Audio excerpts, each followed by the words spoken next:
Do you ever feel like you're working all day, but your business hasn't really moved?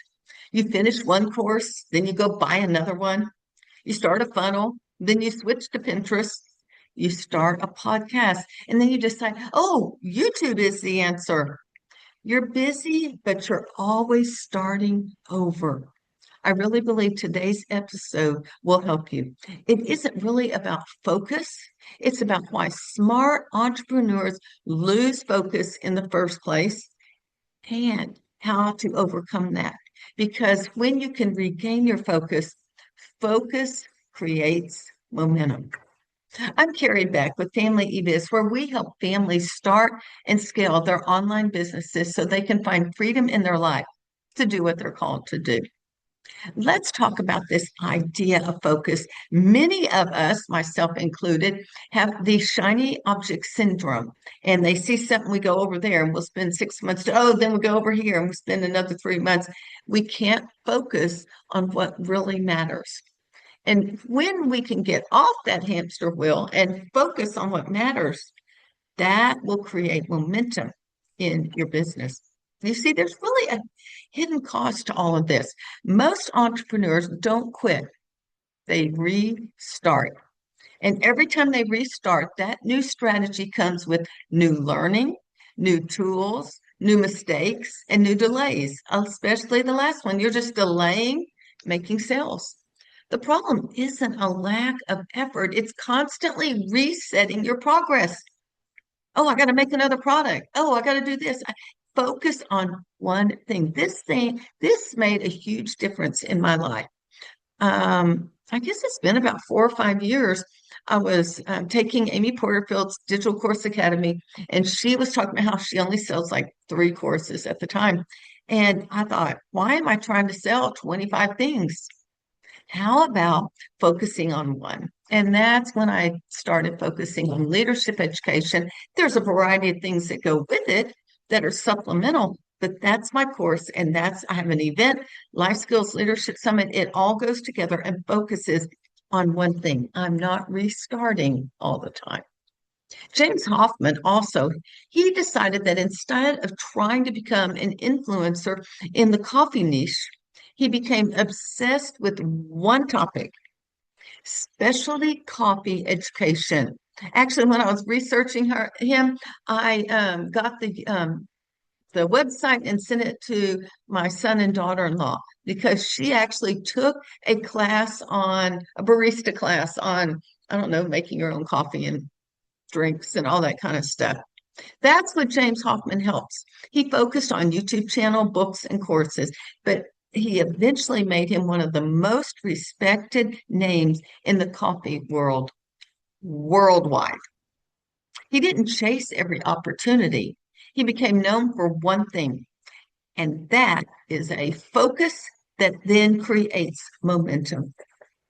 So today I would like to really ask you to just take 60 seconds. If you're not driving, pause this for just a second. And I want you to just write it down. What one project would grow your business the most if you actually finished it and put it out there? Don't plan it, don't fix it, just name it. Give you time to think. I know for me, in my homeschool business, I have put a lot of things aside this month and the next few months because I'm starting a brand new homeschool community. And I'm working on it and I'm doing it the way it should be done by talking to people and making sure it's going to be exactly what my target market needs. So you don't need to plan it now, you just need to name it. And that's what I did about a month or two ago and thought, okay, I'm going to name it. Not the real name, I got to figure that out. So the first thing I want you to remember is the hidden cost of starting over. You never really get anything finished. The other thing I want you to think about is busy feels productive. Most distractions are productive distractions. Oh, social media pulls you over here and you get some social media done. Does it do anything to grow your business? Now, I'm not saying social media can't, but make sure those distractions are revenue making. Redesigning a website, new logo, tweaking your branding, buying another course, and learning all this stuff, researching software. None of those are bad. They're just not today's priority. Motion isn't always progress. Think about this. Imagine going out in the yard and digging for water. If you dig 10 holes 3 feet deep, you're never going to reach water. If you dig one hole 30 feet deep, everything changes. Stick with one thing. That is what I really did when I decided to focus on raising leaders, not followers, in my homeschool niche. And whatever I'm doing through the year focuses on that. And I get more and more focused each and every year. Same with Duolingo. I don't know if you know Duolingo. In my phone. Here it is. I got the little Duolingo app because I actually do Duolingo every single day, twice a day. There we go. There's the little guy, and here we go with where I am. And they did not, they resisted adding lots of flashy features. I think they've grown into it now. Instead, they were obsessed with forming a daily habit to practice Spanish. I practice Spanish at least 2 times a day on Duolingo. They have me hooked. Tiny improvements to a person's streaks and sending reminders and being consistent help grow them into one of the world's largest education apps. And they don't just have foreign language, they have chess. They got all sorts of things now. Their growth came from improving one system, daily habits, repeatedly. And I don't even know all the different courses that you could take now with it. It's pretty exciting. Not constantly inventing something new. I think some of you that are listening to me can understand. You're always trying to do something new, and it's not going to bring in more income.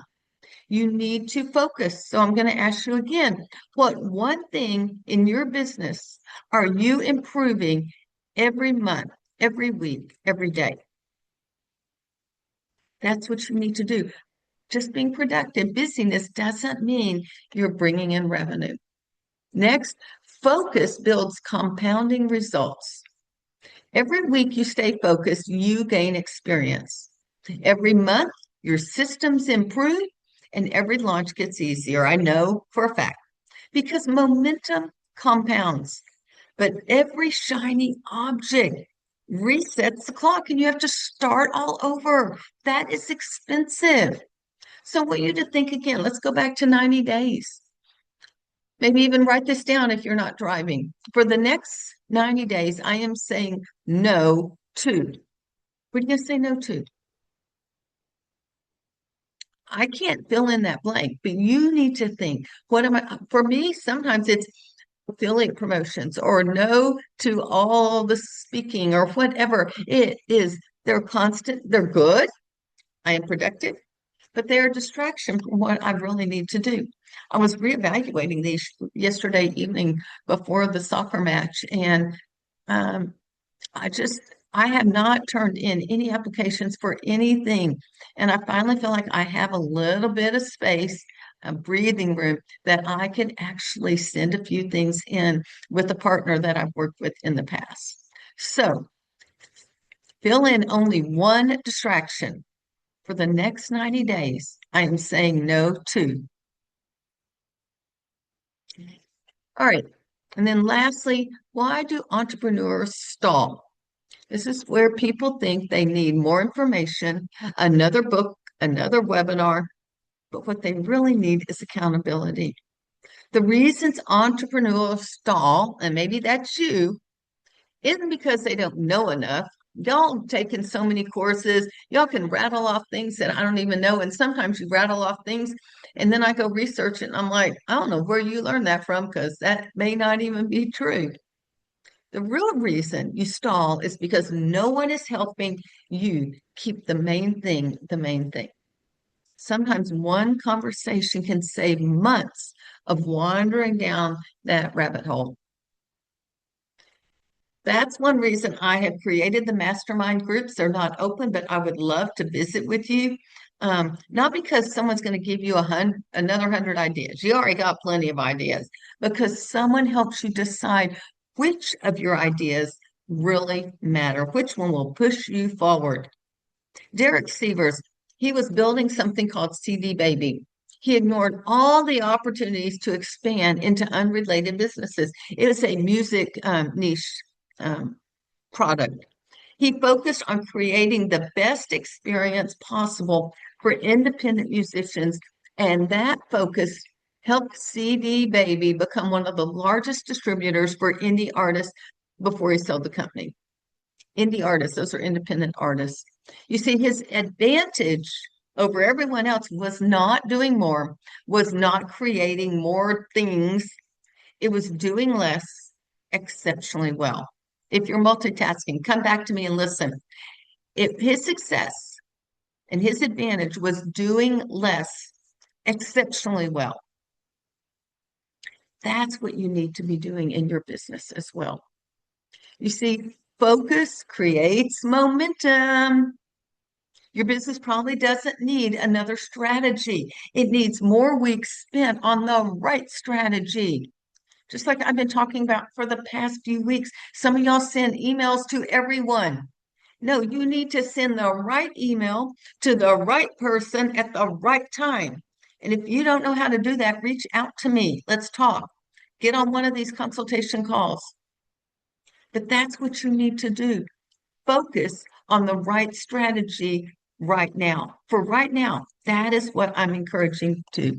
So, what would happen if you spent the next 90 days making one thing, only one thing better, instead of starting something new? Quit creating more products, quit creating more web pages, focus on one thing that you can make better. What will it be? So I have two things I'm going to offer you, but before I share those with you, if you've learned one thing or you know someone that could really get rid of the shiny object syndrome and focus so they can create momentum, would you share this with them? Whether it's on podcast or whether it's on YouTube, that would mean the world to me.